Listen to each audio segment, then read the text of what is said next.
Okay, this is the video for the backyard. It's for the fruit season 2013. Okay, here we go. First, let's take a look at the grapes. On the lower portion of the backyard here, these are Concord grapes. That's the most popular variety in America as far as homegrown wise. Easy to grow, very easy to take care of. These are, see, they start to just come out. Okay, now right next to it, this is gonna be Niagara grapes. Now Niagara is more like a white grape instead of purple like Concord. Now tastes about the same. Essentially, it's Concord grape, but it's different color, white. Okay. So move on. Now this one is supposed to be seedless Concord, but it's being seedless. It's very small, tiny, and ripened very late in the season. So it's not doing anything. I might just end up getting rid of it, but for now I'll leave it alone. Now this small one here, it's the Japanese Kyoho grapes, which is popular in Asia, Japan, Taiwan. Okay, so this one it's like 2 years old, and I'm gonna take its time, let it take its time, grow straight up, climb all the way up to there, like these that you see here.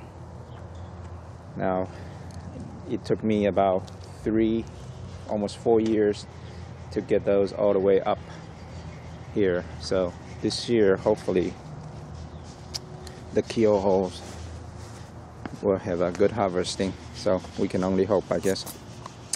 Now, let's take a look at this. Let's see if we can get a view here. And I had cut it back all the way to the branch, and it grow. The way you do it is you cut it all the way back. The grapes only have berries on the 1 year old cane, meaning the shoot that comes out.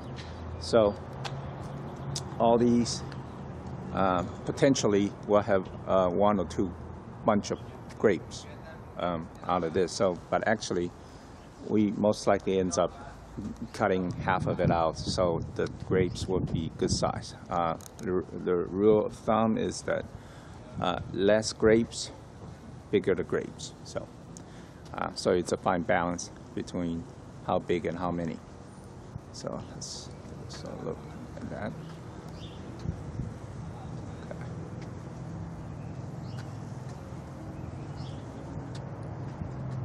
Now, in about, I would say 2, maybe 3 weeks or so, I would have to start spray some chemical on it that get rid of the fungus that tend to attack the grapevine. So we will have to wait and see. Okay. Now,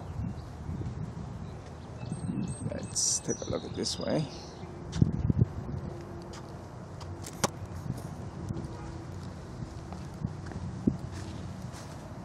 Okay, and I'll give you the view from the bottom up. So the way I had it set up is so that the Kyoho grapes tend to be heavy, so they need to hang off the wire. Okay, so I'm an amateur at this, so learn as you go, I guess. Okay, so as you can see, it's doing pretty good. So I have good high hope for this year's harvesting. But you never know. A disease or something will easily wipe them out just like that. All right, the next thing I want to show you is my little cherry tree. These are my miniature cherry. There's one right here. It's not very tall. Right now it's about 4 feet tall. It's eventually grow to about 8 feet, which is very good. Normally cherry go as high up as 25 feet. So by then only birds get all the cherry and you don't get any other than the poop that they drop on your yard. So one is red and one is yellow, Rainier, and one is what they call a bean cherry. So hopefully we get some this year, just for the taste. All right. Now next we have pear tree. Now this one, it's single variety. It's Korean giant, as it's called. It's when you do it right, it actually grow to the size of softball and weighs about 1 pound each. That's pretty big. You know, if you see those Korean pears, they're humongous. Now the trick of this is you need to thin the fruits out in the big way. So, and again, the rule of thumb is less pear, bigger the pear. So sometimes you gotta just really take an axe to it and reduce them. So I'm hoping to maybe reduce down to maybe 30 pears for this tree. Then I should be able to get them nice softball size. That's pretty big. But usually I leave more and then it ends up having a smaller pear, but we will see. Now this one, oh, by the way, the one that you just saw here, it's almost 10 years old. It's the same year that when my son was born, so it's been here.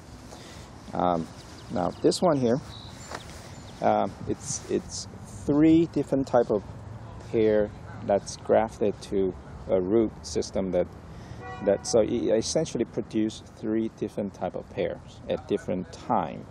I can't tell you what type of pear it is, but it just sort of 3 different type of the pear. So this one, it's about 4 years old, so it should get ready and start producing pretty soon. So that's another one to look forward to. Now this one here, it's a 4 different type of pear to one tree, so it's a 4-in-1 kind of thing.